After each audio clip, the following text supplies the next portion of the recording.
নমস্কার সবাইকে। দক্ষিণে বঙ্গকন্যার চ্যানেলে তোমাদের স্বাগত। আজকে পৌঁছে গেছি কোরমাঙ্গলা।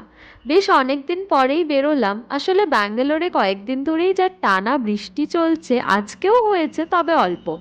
আসলে আগের সপ্তাহতেই ব্যাঙ্গালোরে খুলেছে লিজেন্ডারি কলকাতার মিত্র ক্যাফে। না এসে কি আর থাকা যায়? যা ভাবনা তাই কাজ। সকাল হতেই দুটো পাউরুটি খেয়েই বেরিয়ে চলে এলাম লোকেশনে। আর সাথে করে নিয়ে যাব তোমাদেরও। রাস্তার ওদিকটাতেই ফার্স্ট ফ্লোরে দেখা যাচ্ছে সেই ক্যাফে যার খোঁজে এই বঙ্গ সন্তান হাজির হয়েছে এখানে। চলো রাস্তাটা পেরিয়ে ভেতরে ঢোকা যাক। চলে এসেছি ভেতরে, কিন্তু ভেতরে এসে শুনলাম যে এখানে নাকি নাম লেখাতে হচ্ছে। এত বেশি নাকি লাইন পড়ে গেছে, এত সংখ্যক মানুষ চলে এসছে। যেহেতু আজকে শনি রবিবার, ব্যাপারটা এক্সপেক্টেডই ছিল, কিন্তু ভাবতে পারিনি যে এত লোক চলে আসবে যে নাম লিখিয়ে ঢুকতে হবে। কিন্তু কিছু করার নেই, নাম লেখাতে হবে। আর উনি বললেন যে নাম লেখানোর পরে নাকি 2-2.5 ঘন্টা পরেই সুযোগ পাওয়া যাবে এক একজনের, যেহেতু বাঙালি খাবার বানাতে আর খেতে মানুষের সময় লাগে। তাই জন্য কিছু করার নেই, ততক্ষণ ভেতরের এমবিয়েন্সটা একটু দেখছি। আর ওদিকে নাম লেখানো চলছে আমাদের। নাম লেখানো হয়ে গেলে বাইরে বেরিয়ে দাঁড়িয়ে থাকতে হবে সিঁড়িতে, কিংবা নিচে কোথাও ঘুরে আসা যেতে পারে। কিন্তু আমি যেহেতু এখানেই এসছি, আমার ঘোরার এখানে কোথাও নেই, আমি হয়তো গিয়ে সিঁড়িতেই দাঁড়িয়ে থাকবো।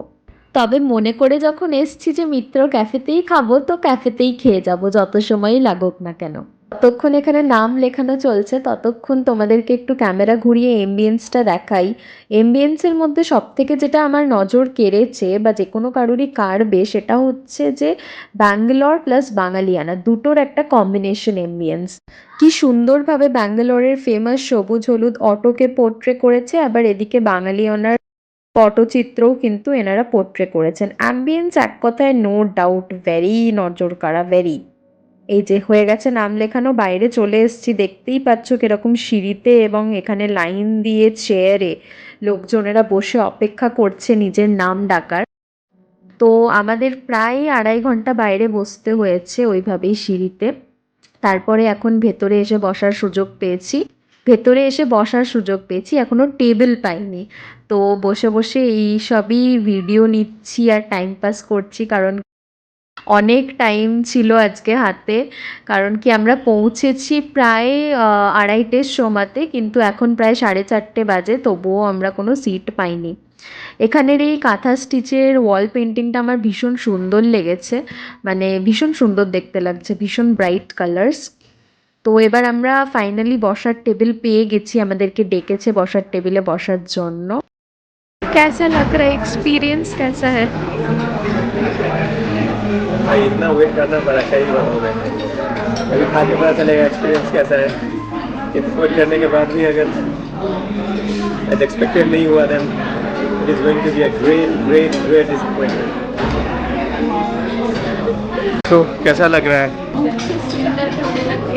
তোমরা তো আমার অবস্থা দেখতেই পেলে কি হয়েছে। এবার মেনু কার্ডটা একটু ওলট পালট করে নিই।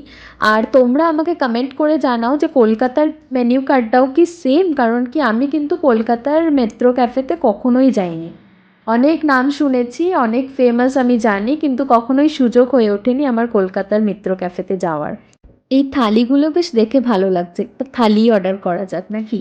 ও মা, থালি অর্ডার করতে গিয়ে জানতে পারলাম যে এনারা নাকি লুচি আর থালি আজকে বন্ধ রেখেছেন। কারণ কি, এত ভিড় থাকায় ওনারা নাকি থালি বানিয়ে উঠতে পারবেন না, যেহেতু থালি বানাতে বেশি টাইম লাগে। তাই আজকে লুচি ভাজারও সময় নেই আর থালি বানানোরও সময় নেই। আমরা তাই অর্ডার করেছি মিত্র ক্যাফের signature dish fish diamond fry, আর আমার বন্ধু অর্ডার করেছে paneer cutlet. Paneer cutlet was okay okay, like good, but fish diamond fry too good. মানে আমি জানি না, যেহেতু আমি কলকাতার মিত্র ক্যাফেতে খাইনি, তাই আমি কম্পেয়ার করে বলতে পারবো না যে ওখানকার থেকে কতটা আলাদা বা কতটা এক। তোমরা যারা খেয়েছো তারা ব্যাঙ্গালোরেরটাতে এসে ট্রাই করে নিশ্চয়ই বলতে পারবে, আর আমাকেও জানাতে পারো কমেন্টে। তবে আমি তো ফার্স্ট টাইম মিত্র ক্যাফেতে খেলাম, আমার দারুণ লেগেছে, এক কথায় দারুণ। এইটার দাম ছিল 220 টাকা ফিশ ডায়মন্ড ফ্রাইটার, আর ভেতরে পুরো নিরেট ফিশ, মানে অন্য কোনো আলু বা কোনো স্টাফিং নেই। আর এখানে দেখো, এখানে আমাদেরকে দিয়েছে ওয়েলকাম ড্রিঙ্কে দিয়েছে স্প্রাইট। বেসিক্যালি ওয়েলকাম ড্রিঙ্ক নয়, এটা কমপ্লিমেন্টারি ড্রিঙ্ক বলতে পারো, আমাদেরকে স্প্রাইট দেওয়া হয়েছে। তো যেটা বলছিলাম আর কি, ফিশটার ভেতরে কিন্তু সলিড একদম মাছের ফিলে, কোনো আলু বা অন্য কোনো স্টাফিং নেই, আর ভীষণ ভালো। আর 220 টাকা আমার মনে হয়েছে যে ওয়ার্থ ইট, কারণ কি খেতে খুবই ভালো আর কমপ্লিটলি মাছ। আর পনির কাটলেটটার দাম নিয়েছিল 145 টাকা। এবার আমাদের স্টার্টার্সের পালা শেষ, আমরা মেন কোর্সের জন্য বসে আছি। কিন্তু দুঃখের বিষয় হলো এইটা যে মেন কোর্সে এনাদের কাছে কিছুই নেই। চিকেন আর চিংড়ি প্রথমেই শেষ হয়ে গেছে, আমাদের জানিয়ে দিয়েছিল। তাছাড়া মাছ, এনাদের কাছে বিভিন্ন মাছ শেষ হয়ে গেছে, তাই অর্ডার করার মধ্যে আমার শুধু আলু পোস্তটাই কমফর্টেবল লাগছিল, ওই জন্য আমি ভাত আর আলু পোস্তই অর্ডার করেছি। আর বিশেষ কিছু আমার কমফর্টেবল লাগছিল না, প্লাস অনেক বিকেল হয়ে গেছিলো, আমরা 5:30 ওরকম সময় খাওয়ার সুযোগ পেয়েছিলাম। তো ওই জন্য পোস্ত ভাতই আমরা অর্ডার করেছি। আর পোস্তটা ভীষণ ভালো খেতে, টু বি অনেস্ট। আর চালগুলোও ভাতের ভীষণ ভালো, একদম কাঠি কাঠি বাসমতি রাইস। আর পোস্তটা যেরকম হয় আমাদের বাঙালিদের পোস্ত, আর কিন্তু কোয়ান্টিটি ওয়াইজ ভীষণ কম। 160 টাকা নিয়েছিল পোস্তটা, সেই তুলনায় মাত্র ছোট্ট একটা বাটিতেই সার্ভ করেছিল। তো কোয়ান্টিটি ওয়াইজ মানে বলতে গেলে কমই, কিন্তু ভাতটা ইট ওয়াজ ওকে। তো আমাদের খাওয়া দাওয়া শেষ হয়ে গেছে। এই ছিল আমাদের খাওয়া দাওয়া মিত্র ক্যাফেতে। তো তোমরা যারা ব্যাঙ্গালোরেই আছো তারা আসতে পারো মিত্র ক্যাফেতে, কিন্তু একটু উইকেন্ডসটা অ্যাভয়েড করবে, কারণ কি ভীষণ ভিড়, তোমাদেরও তাহলে হাতে প্রচুর সময় নিয়ে আসতে হবে, আর এরকমভাবে লাইন দিয়ে নাম লিখিয়ে বাইরে বসে থাকতে হবে। তো এই ছিল আজকে আমাদের বিল। আর 10% ওনারা ডিসকাউন্টও দিয়েছেন, এটা অগস্টের 16 অবধি দেবেন, যেহেতু এটা নতুন খুলেছে আর ইন্ট্রোডাক্টরি অফার। তো আমার ভিডিও কেমন লাগলো সবাই আমাকে কমেন্টে জানাবে, ভালো লাগলে লাইক করবে, কমেন্ট করবে, শেয়ার করবে, আর আমার চ্যানেলটাকে সাবস্ক্রাইব করবে। খুব শিগগিরই দেখা হবে নতুন একটা ভিডিওয়ে। বাই।